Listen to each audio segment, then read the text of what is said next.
Hey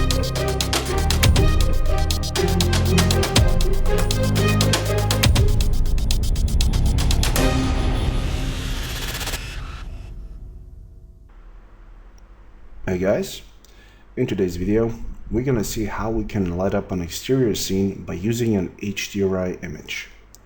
Before we dive in deeper into the settings for the HDRI, I want to show you what I have set up for a scene here.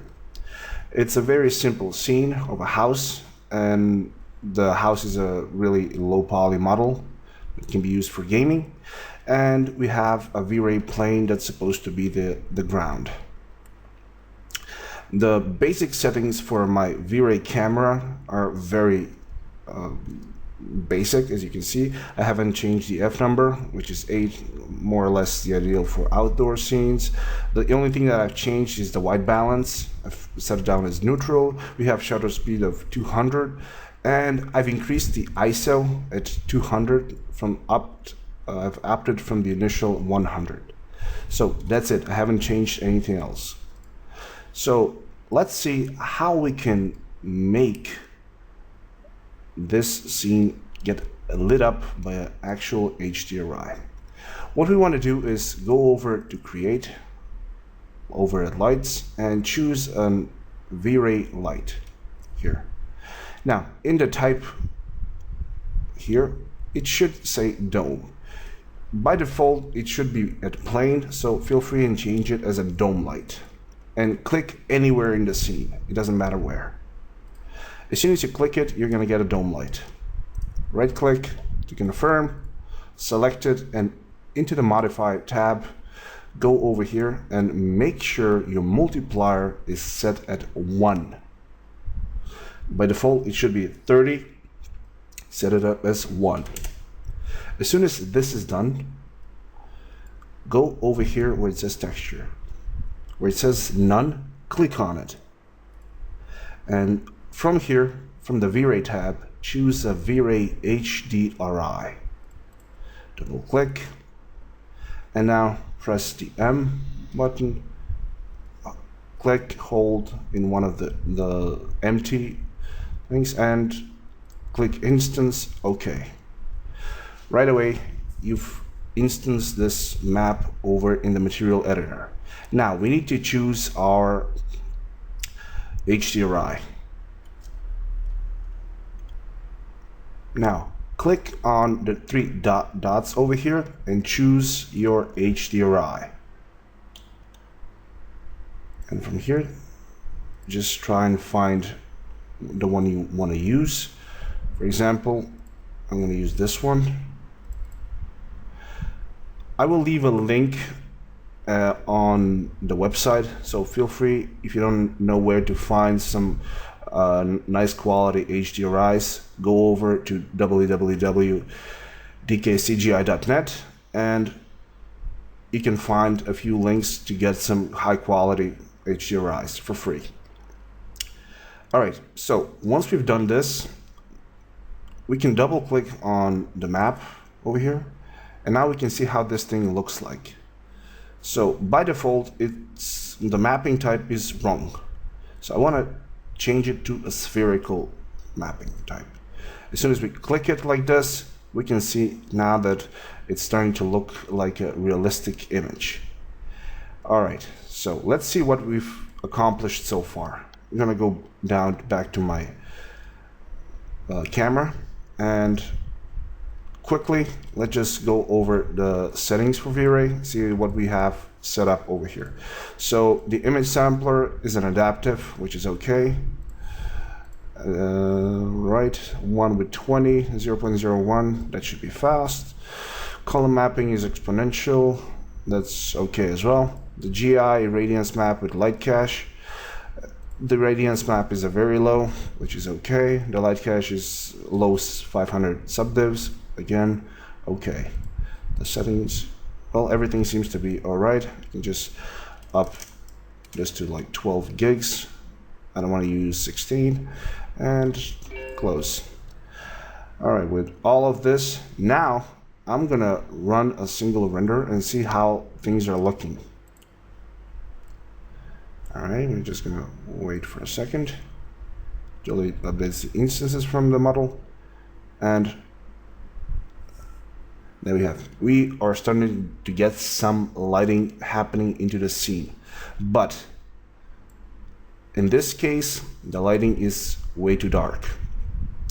The way to fix this would be to go here and change some of the parameters. Now, the thing is that usually, if from what I've learned or what I've seen from the students I've taught, usually when they have an issue with a dark image, what they would do is select the light source over here, which is the dome light, and increase the multiplier.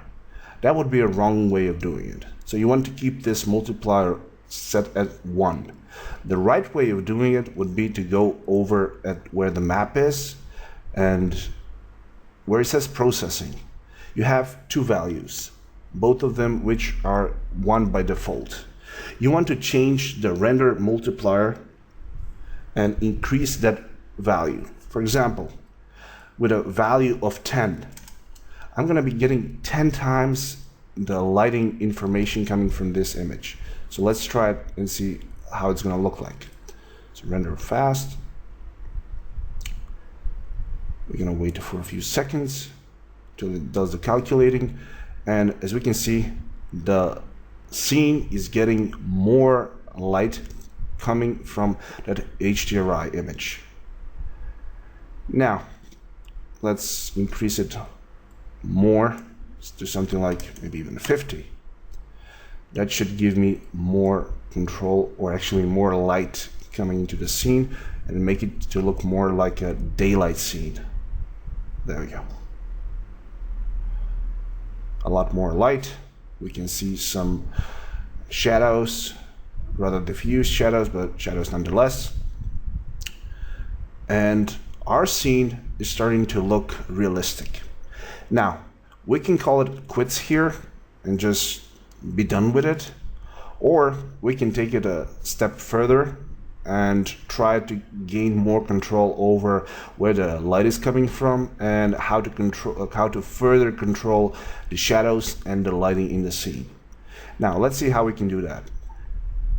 First things we're going to do is I want to make sure that hold on back. I want to make sure that the environment, but you can get it when you go over from rendering, you just hit environment, or you can just press the number 8.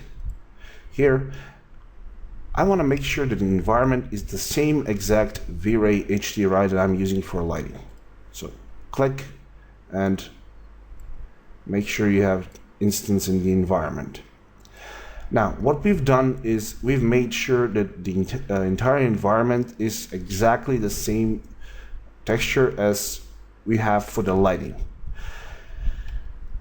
Now, the reason for doing this is so I can visually see how that texture is being applied to the scene that I'm working with. And the way to get that is you go over here where it says shaded, you drop down to viewport background, and you go over here and change it from solid color to an environment background. So now everything in the background is going to be seen as it is from the HDRI. And there it is. As I'm rotating around, I can see how that HDRI is shown in 3ds Max. There you go. So basically, this scene is lit up with information coming from all around. Now, get back to the scene and let's see how we can further control how the shadows are going to look in our scene. We can do that by simply going to the top viewport, get back to the Create tab, in the lighting section, choose V-Ray, and again, this time around though, choose V-Ray Sun. So click and drag. once you let go, it's going to ask you, would you automatically like to add a V-Ray sky environment map? Since we're using an HDRI image as an environment map, we're going to say no. We just want to add the simple V-Ray Sun. Now we're just going to get it upwards a bit, so just rise it up. And with this, I want to render out a single scene. Let's see how this thing is going to look like.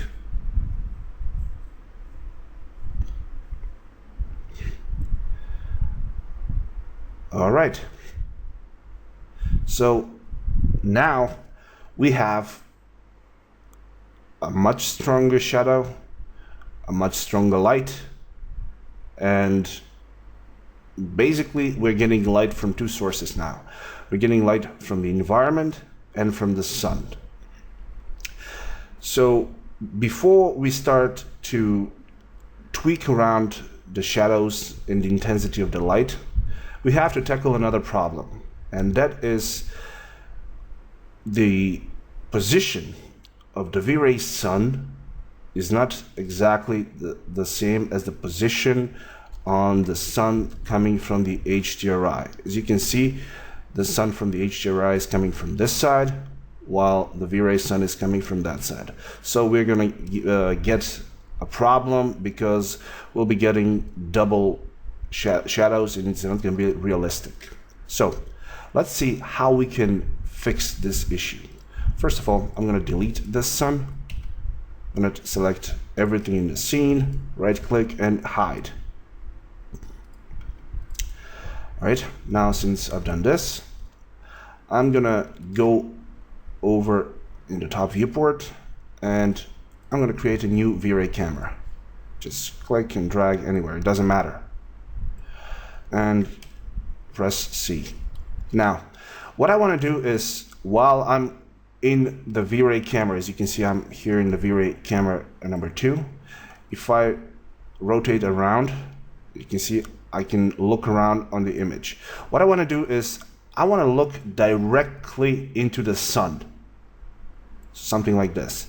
Now, in case you have HDRI that's too bright, or maybe if it's too dark over an HDRI, you have to either brighten it up or dim it down. The way to do it is, again, press the M button, and in the options for the HDRI, where it says overall multiplier, if it's too bright, you can lower this to something like 0.5 maybe. Press enter. As you can see, now the scene got darker. If I put it at 0.1, now I can see even better where the sun is. So let's try and just position it in the middle, something like this. All right, there we go. And now this is what we want to do. The sun is facing from this side, and this is the camera looking directly into the sun. What we want to do is go over lights, V-Ray Sun, and just click and drag towards the camera. Something like this. There we go. Again, no. Let's just straighten it up. And there we go. Now, get back into the camera viewport and rise it up to something like this. Now, if we zoom it, rotate it around, sun should look something like this. It doesn't have to be perfect. You just need to make sure it's close to it. All right, we have that set up. Then I can delete this V-Ray camera because I'll no longer need it. But now I need to make sure another thing is set up correctly, and that is the V-Ray dome light needs to be in the middle between the sun and the target. So I'm going to go ahead, right click, unhide all, and I'm going to select both of these, so the sun and the target, And as soon as I select them both, I can see a visual presentation where the center between those two is. So I can select my V-Ray dome light and simply move it towards the center. Again, select both of them. Doesn't have to be perfect, but close enough. Yeah, this is close enough. All right. And there we go. All right, this is perfect. So now we just want to make sure that the sun is linked to the sphere or the V-Ray dome light. The way to do it is simply select the sun, select the target, click on the link, select and link, and click and drag to the dome light. There we go. Now, if I rotate this around, the sun and the target are following the dome light. I'm gonna go back one more time, just back, and now since the sun is linked correctly to the sphere, the only thing that's left now is to link the actual texture or the actual HDRI to the rotation of our dome light. And this is relatively easy to do. All you gotta do is right click on the dome light, go over in wire parameters, click, and now you have to go transform, rotation, and the Z rotation, and click. It's going to give you an option to click something. Click on the same exact dome light, and this time around though, go object V-Ray light, go down to texture, and from texture choose horizontal rotation. This. It's going to give you a small window. Now, the only thing that you need to change here is on the right side, on the lower right side, you just need to add a minus in before the Z. So now over here, you have a choice. If you click on this button over here, then that's going to mean that whenever you're physically rotating this dome light, the texture or the HDRI is going to rotate with it. If you click on this button though, then the only way to rotate this would be through the material editor. Now, since I think this is going to be easier to do it manually like this, I'm going to click here, one-way connection, and click on the connect. All right, click on the close. And now when I rotate this, you can see that the texture or the HDRI is rotating alongside with the V-Ray Sun. All right, get back to having this viewport. And now if I want to rotate the sun, all I gotta do is get into rotation and move it like this. And I can visually see where my sun is at. All right. Let's try something like this. And render.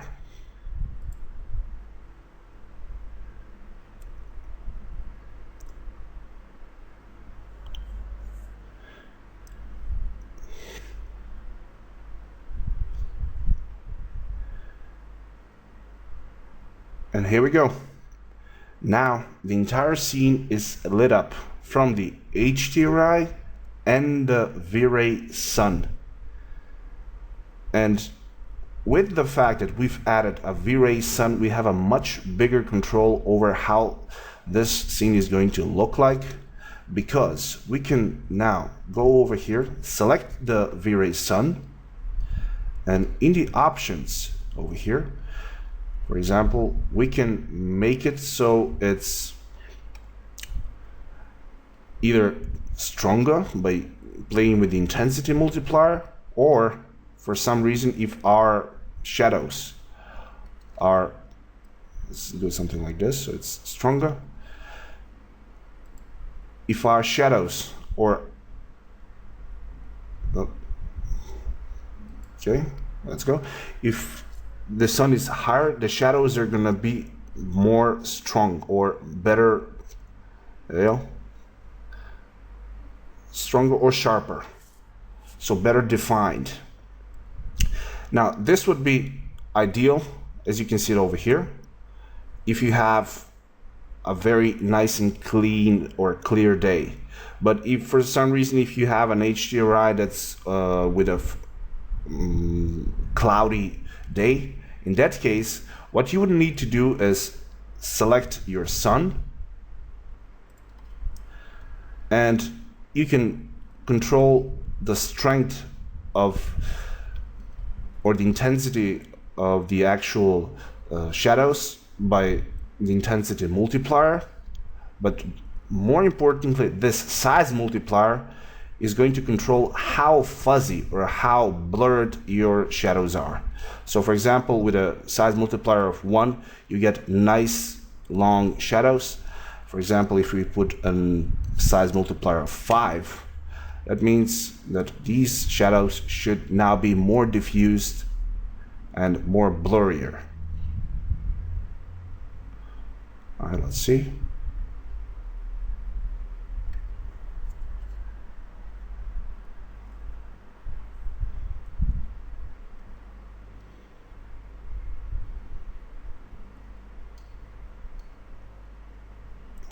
All right.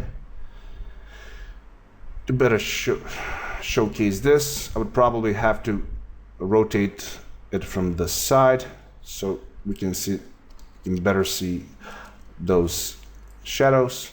Let's go to something like this. And now the shadows should look better or be more visible. On this side.